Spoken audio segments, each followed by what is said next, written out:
Okay, so welcome to the last section, which is the Liquify tool here. If we go into our layers, the Liquify tool is destructive. So I'm going to make a copy of this. I can either do that by dragging down to the new layer section, or I can also just hit Command J and that will create a copy. And what we're going to do is go up to Filter and then choose Liquify.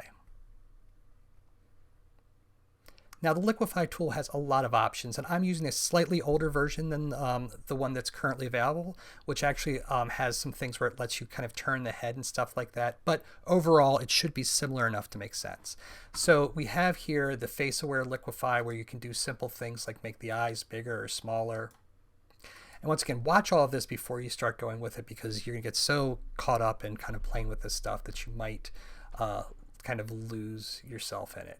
Another thing that you can do is you can kind of move things around using the warp tool. So say I want to make the nose a little bit bigger, I can kind of warp that down.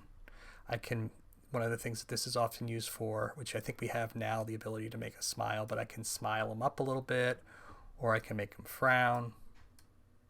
And if you don't like the way things are going, there is this option right here that says Reconstruct. So if we click the Reconstruct, I can kind of drag this back and kind of get it to where I want it to go. All right.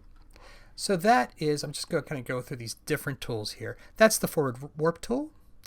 The Reconstruct tool kind of does what I just did, but localized. So if I give him kind of this big, stupid smile, I can use the Reconstruct tool to kind of bring just localized back the thing that I had before. One of the things you need to be aware of with the Liquify tool is things will make, and then smooth will also just is kind of a less aggressive version of the Reconstruct tool.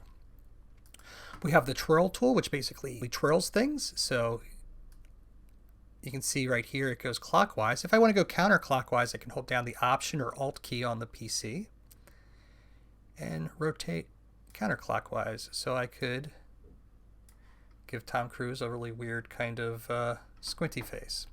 The next tool is the pinch tool. So what this does is it basically takes things and pinches them down.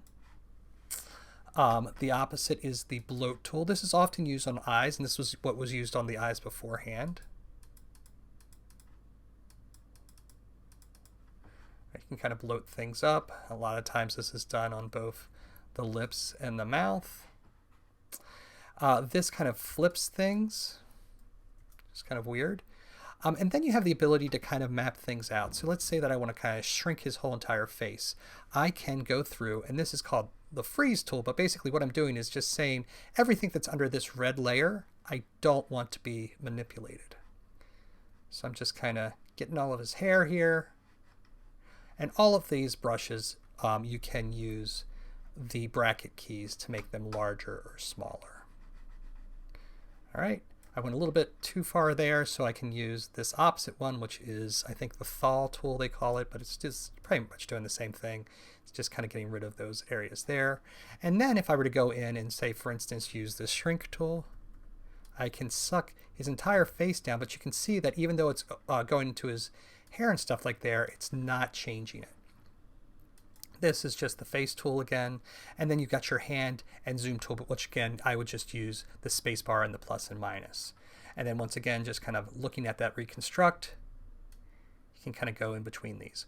Once you kind of get it where it's at, you hit OK, and then hit OK here, and then it's going to do it. And once again, like I said, this is destructive. So you always want to make sure if you're going to use this that you have a copy in the background that kind of helps you. Just be careful with the Liquify tool. Like I said, your brain kind of adjusts to the adjustments you make. So it often is very, very easy to retouch things using these tools. So always take a break, come back and look at it before you save and commit it. All right, that is the clone, the heal, and the Liquify tools. Enjoy.